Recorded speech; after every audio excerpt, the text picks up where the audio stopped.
Hey, this is a very strange series of events. Earlier in the day on Monday, Jordan Peterson attacked me. He subsequently went on to call a woman ugly and then announced he's quitting Twitter because it's all gotten too out of control. He's told his staff to change his password and not give him access to it. However, multiple tweets continued to be posted after that, presumably by his staff. Dr. Jordan B. Peterson, here's an average day, all right? Kind of starts out with a little bit of that Twitter beef with Pac-Man. You gotta go out there on Twitter and, show these cultural Marxists who's boss, right? So then Jordan Peterson is done with that, hands washed of that incident. Suddenly he looks at his Twitter feed. What is he seeing over there? A big hefty dame, a really big dame. It's just too big to call beautiful for Dr. Jordan Peterson. And so naturally, he lets a few tweets out, or at least one, just kind of letting people know how he feels about the whole thing. The Canadian booty shamer, he takes a few hours off. He sees a lot of hate, sees a lot of negativity connected with his tweet, and then he's done. He's done with Twitter now. It's not his thing. If he needs to tweet, the staff is going to do it for him. But Dr. Peterson is done with Twitter. However, recently he got into another kind of a kerfuffle with Twitter when he was looking around and he saw that the actress Elliot Page no longer identifies as a woman.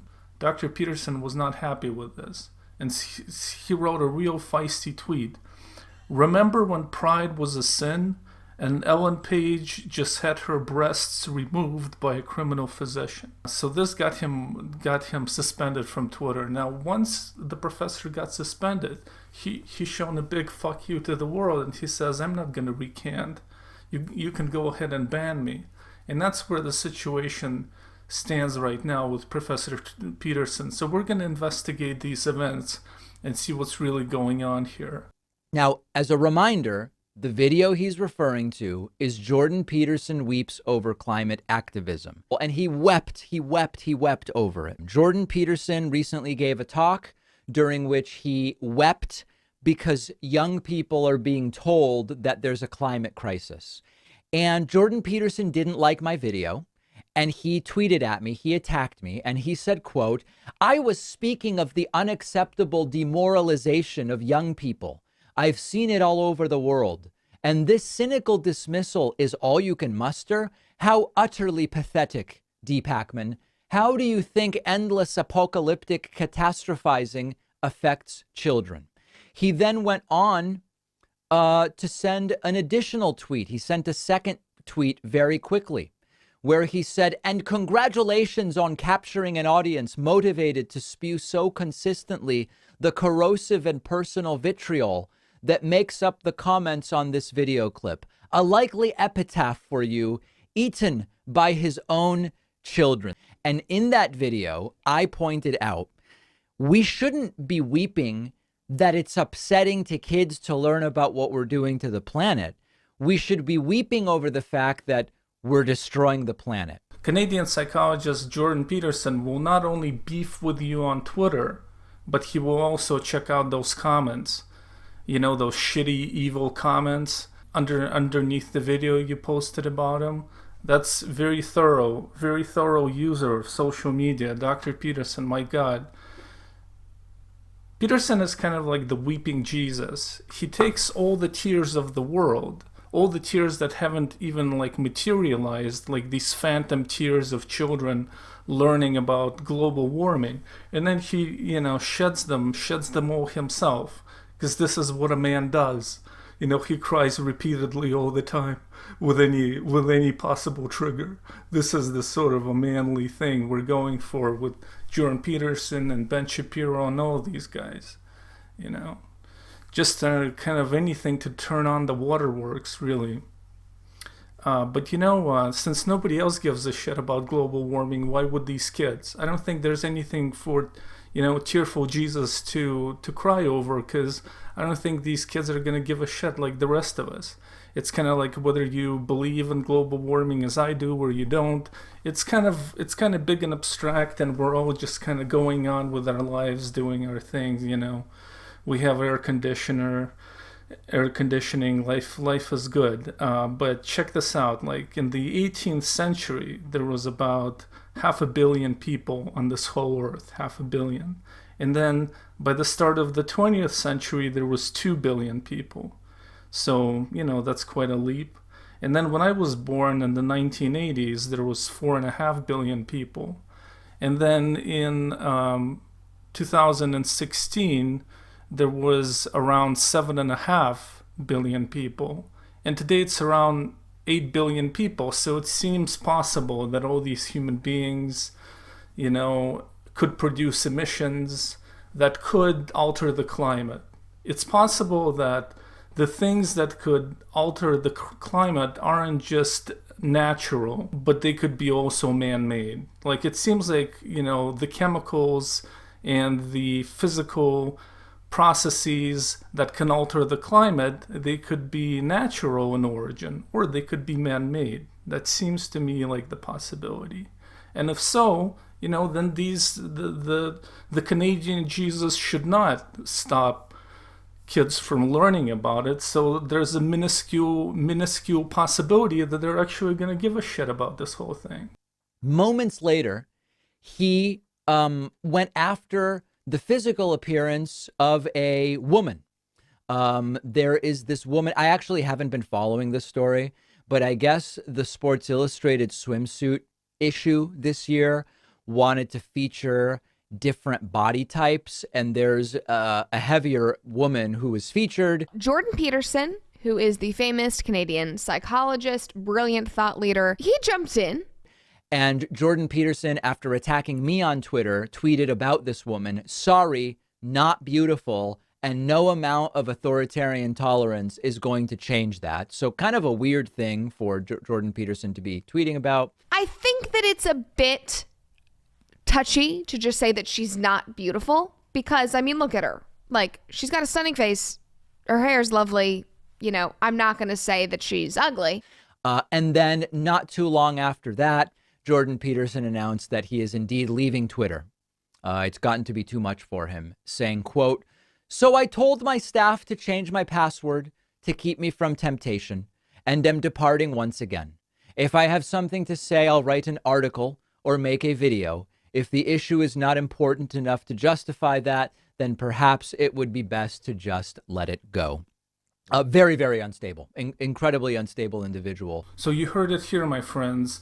Next time Jordan Peterson is going to find a really big lady he doesn't want to make love to, he's going to write an article about it, write a little essay, and publish it. Or maybe he's going to make a video about the whole thing, but no more tweets. No more tweets when it comes to kind of stuff like that. It's all going to be handled by the staff from now on.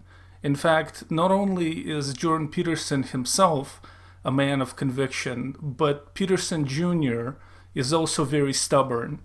When it comes to Peterson Jr., there's not going to be any monkey to raise this lion cub, on a cliff. It's not going to go up, okay? And when it comes to Peterson Jr., Mr. Geppetto has no strings to pull this piece of wood to life, okay? And when it comes to Peterson Jr., there is no prince who's going to awaken him from the sleep. Well, you see, it got a little bit strange there. But I think you get the idea. There is almost like, in the face of totalitarianism, is just not going to budge. In the face of 1937 Stalinist Soviet Union, with everything going on, Peterson Jr. is not yielding. Jordan Peterson, what a man. What a man. It's something else what's going on. But there's also, for a man who claims to love the archetypes, there's also the fertility goddess. This has been around forever. It's been unearthed over and over. And if we're connected with our Jungian archetypes, what happened to the fertility goddess, Dr. Peterson? Because, there's something there to really suggest. The Sports Illustrated cover, I mean, you have to respect the archetypes. I mean, I don't have to respect them, but seemingly in this whole worldview where are everything and where they weave together in our unconsciousness, you have to pay your heed to the fertility goddess. We've talked for a while about how he seems unwell. We've talked for a while about how a lot of his followers seem to be sort of like bamboozled and fall into a cult of personality. And now I love seeing him on Twitter. I do enjoy his sassiness. I do enjoy his one-offs. But maybe his best work will be, in these broader intellectual projects. So what's going on? What's going on over there with the professor? It seems kind of mean to look at a random lady, and then put out a tweet to thousands of people that even if you lived in a totalitarian regime, even if all the pressure of the world came onto you, you couldn't get a hard-on for this lady. What is the point of saying that? She's not in the battlefront of ideas. She's not in the marketplace of ideas. She's just another person who wants to be pretty. Why be so mean, Dr. Peterson? Why be such a dick? Why be such an asshole? And in order to understand that, we need to take everything he said and sort of toss it in the garbage and look at the underlying sentiment behind it. And here I'm going to use crude language. But basically, Jordan Peterson isn't attracted to fat women. He finds them repellent. And then he writes this politically ideological bullshit as if the reason for it came from somewhere else than baseline disgust that is really amoral or immoral, however you want to look at it. Just baseline disgust. In a sense, civilization is about suppressing those types of things, I think, at least from a Freudian perspective. But, who cares? What do people say when they don't like overweight people or when they start fussing about them? They say, oh, diabetes, heart problems, increased risk of dying from COVID. All of this is bullshit. We don't care about each other. We don't care about strangers. One time I needed to move out and I wanted to ask my neighbors for a vacuum cleaner. Naturally I got nowhere with them because I was a stranger, and we don't care about strangers. We don't feel pain for them. It's just basically moralizing on top of the natural disgust you feel for overweight people, which is what Jordan Peterson feels, evidently. That song, I like big butts, but I cannot lie, or something, that's not about Professor Peterson. That's not about Dr. Peterson. Let's put that to the side. It doesn't describe the professor. What kind of ladies does he fancy? Well, here comes in Ellen Page. So Ellen Page to Dr. Peterson. Now, Peterson watches a lot of movies. I don't watch movies at all, hardly ever. The last thing I watched was like The Sopranos in 2017, and I haven't seen like a fictional movie since. Okay, forget about it. Who cares? Okay, so here we have Ellen Page. Ellen Page is a babe, and she's the right kind of babe. I mean, she's the archetype. She likes sensitive boys. She's a sensitive girl who likes sensitive boys. She's not flamboyant in her sexuality, and yet it's there. And I'm sure that all of those things were on Peterson's mind when he heard that Elliot Page now had his breasts cut off. And Peterson again felt disgust. How could this happen? How could this babe, how could we lose her? And this surgeon surely is a criminal for doing that.